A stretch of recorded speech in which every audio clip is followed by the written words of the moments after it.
Welcome back to the deep dive. Today we're jumping straight into, well, a really intense chapter. 2 Kings, chapter 10. It's quite the chapter. We're focusing on Jehu, just anointed king, and his mission. Yeah, a very specific, very brutal mission against the house of Ahab.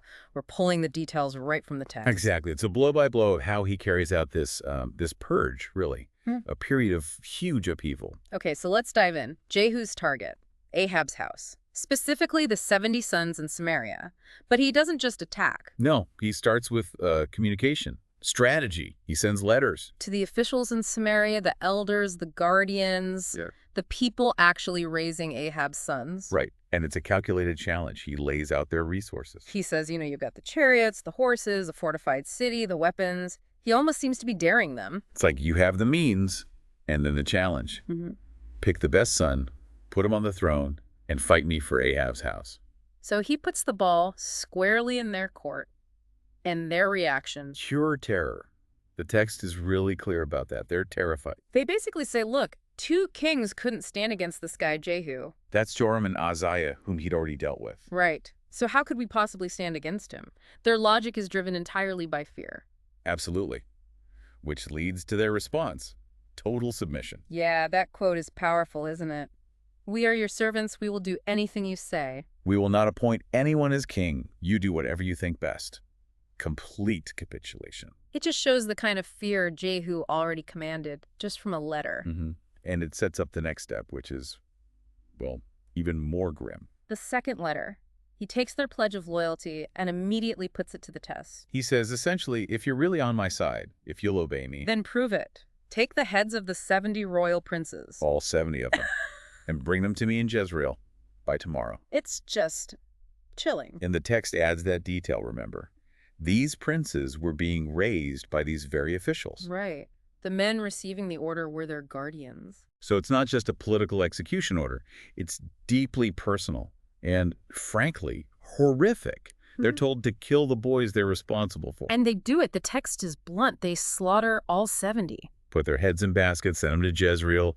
The speed is shocking. It just underlines how absolute Jehu's power felt to them. Fear trumped everything else. Definitely. So these baskets arrive in Jezreel. What does Jehu do? He doesn't hide it. He orders the heads put in 2 piles, right at the entrance to the city gate. A very public, very grisly display left there overnight. Yeah.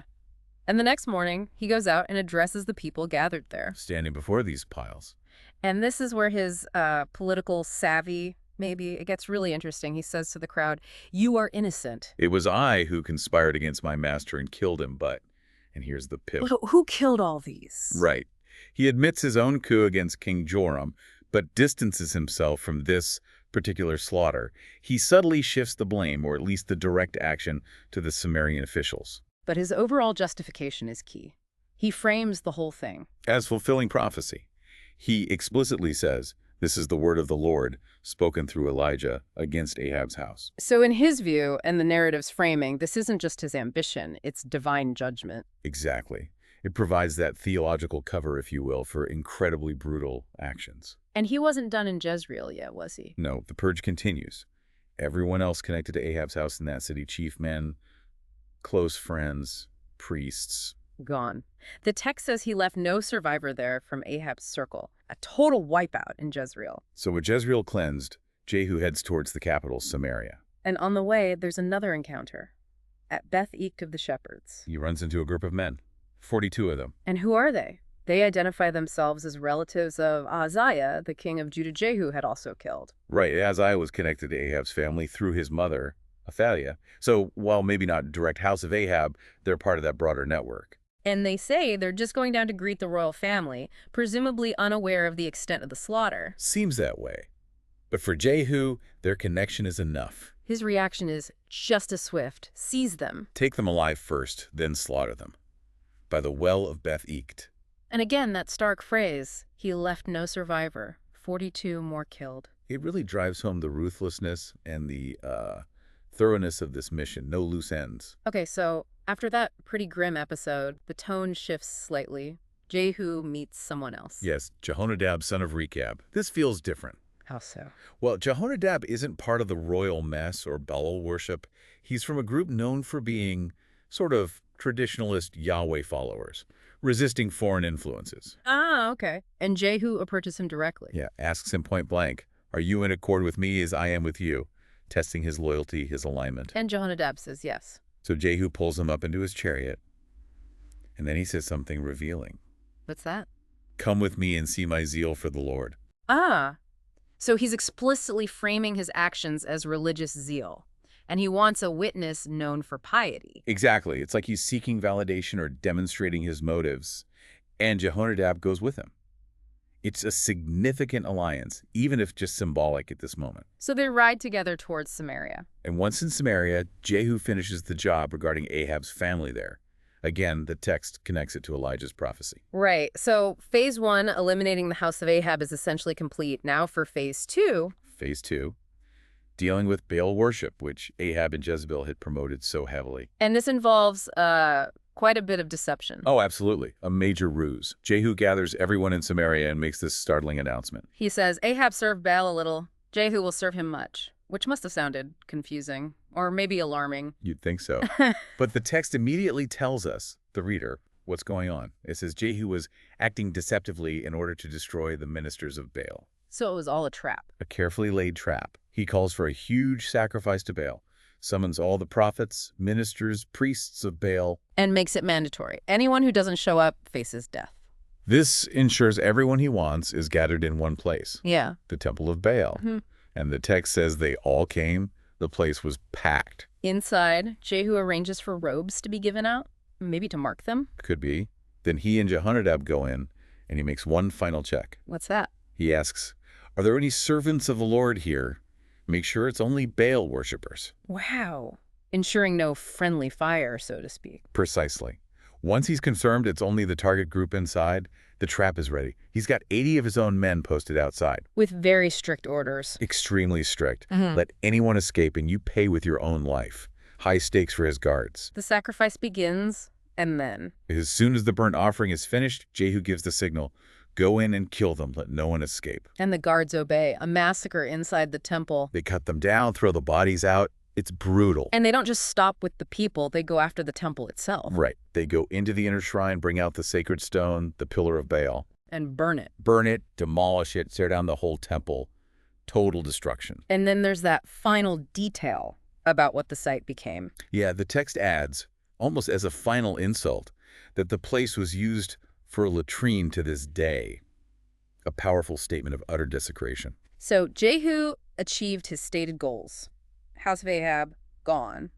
Baal worship in Israel, destroyed. He fulfilled the commission. He did. And the narrative acknowledges this. The Lord speaks to Jehu. And commends him. Commends him specifically for carrying out what was right in the Lord's eyes regarding the house of Ahab, for executing that judgment. And there's a reward tied to that. Yes, a significant one, a dynastic promise. His descendants will sit on the throne of Israel for 4 generations. So clear approval for those actions. The purge of Ahab and Baal. But, and it's a big but, isn't it? Right. The chapter immediately pivots, despite this zeal, despite the reward. Jehu did not turn away from the other main religious sin of the northern kingdom. The sins of Jeroboam, son of Nebat. Meaning, the golden calves at Bethel and Dan. The older, more established form of idolatry in Israel, set up centuries before Ahab. So he was zealous against the foreign import of Baalism, heavily tied to the dynasty he was overthrowing. Exactly.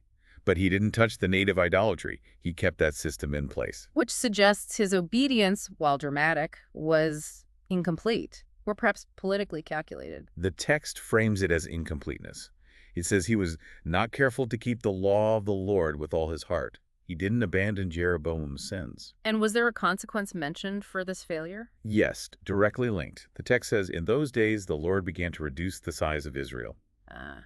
So national consequences for the king's incomplete faithfulness. It's specifically military losses.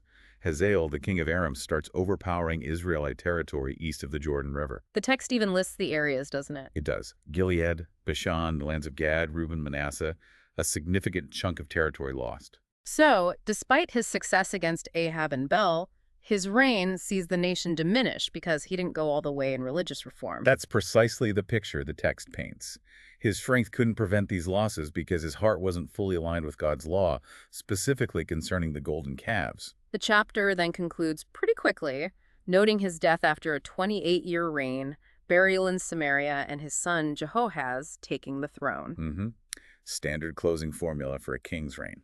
So looking back at the whole chapter, Jehu is, well, he's a complicated figure. Extremely. He's an instrument of divine judgment, praised and rewarded for his zeal against Ahab and Baal.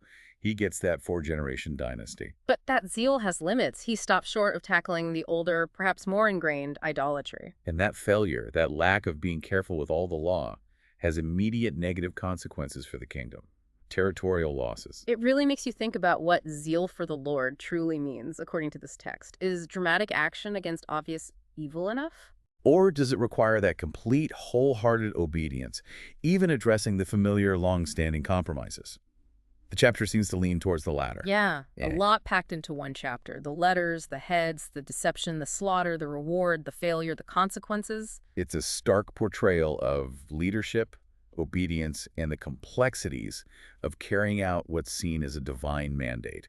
Definitely doesn't shy away from the difficult parts. Absolutely. A real deep dive into 2 Kings 10. Lots to mull over there. Until next time.